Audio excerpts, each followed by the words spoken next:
Hindi mo kontrolado ang economy, pero kontrolado mo kung lalaban o lulubog ang negosyo mo. Sa totoo lang, maraming negosyante ngayon ang tahimik na lumalaban. Nakikita mo sila na ngumingiti sa harap ng iba, pero sa gabi, kinakausap ang sarili. Paano kung bukas wala ng benta? Paano kung isa-isa mawala ang mga customer ko? Paano kung hindi ko kakayanin to? Yan yung negosyante tahimik na lumalaban. At oo, ka-negosyante, yan yung experience natin. Kasi ang negosyo, hindi lang pera ang dala.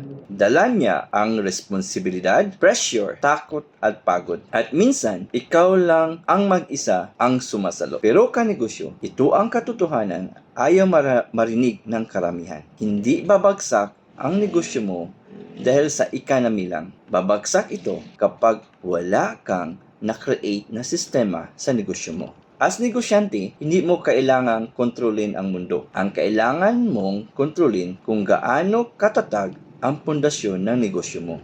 Karamihan sa mga negosyante, ang habol lang nila ay kita. Pero ang tunay na laban ka negosyo ay yung stability ng negosyo. Kasi ang kita, umaarangkada yan, sometimes humihina rin, at sometimes nawawala pa. Pero ang negosyo na may sistema, tumitindig yan kahit may bagyo sa negosyo. Ka-negosyo, hindi lahat ng kinikita ng negosyo mo ay gagastusin mo. Kailangan mong mag-ipon. Hindi para yumaman agad, kundi para hindi ka agad bumagsak. Magbigay ako ng 2 example ka-negosyo. May isang negosyante na malakas yung benta, pero wala naman siyang ipon. Araw-araw, ubos ang kita sa gastos. Nung dumating ang krisis, isang buwan lang, tiklop na siya. Yung isang negosyante naman, hindi man kalakihan ang kita, pero marunong mag-ipon, marunong mag-control ng gastos. Nung humina ang benta, hindi siya natatakot. Handa siya at nakalaban siya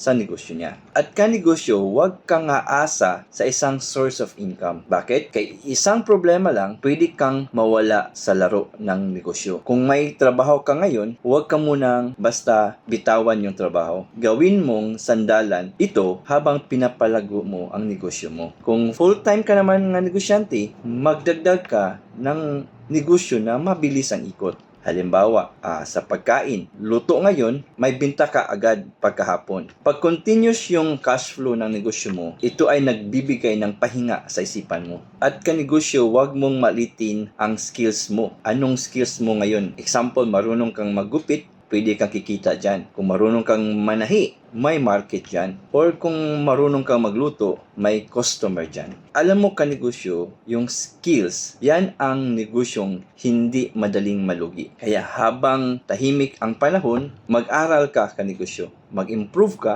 magdagdag ka ng kakayahan, kasi darating ang panahon na yung skills mo, yan ang sasalo sa'yo. At higit sa lahat, palakasin mo ang value ng negosyo mo. Kailangan mong magkaroon ng dahilan kung bakit ikaw ang pipiliin ng customer. Yung kalidad na serbisyo. Yan ang hindi kayang tapatan ng murang presyo ng kalaban mo. Kasi ang totoo ka-negosyo, ang stability, hindi pag-iwas sa risk, kundi paghahanda sa pagdating ng problema or bagyo sa negosyo. Kasi hindi mo hawak ang pagbagsak ng economy, pero hawak mo kung gaano ka kahanda kung may darating na bagyo sa negosyo. At tandaan mo to ka-negosyo, ang negosyanteng may disiplina, sistema at paghahanda, hindi lang basta nakakasurvive sa krisis ng negosyo, sila yung tuloy-tuloy pa ring umaangat.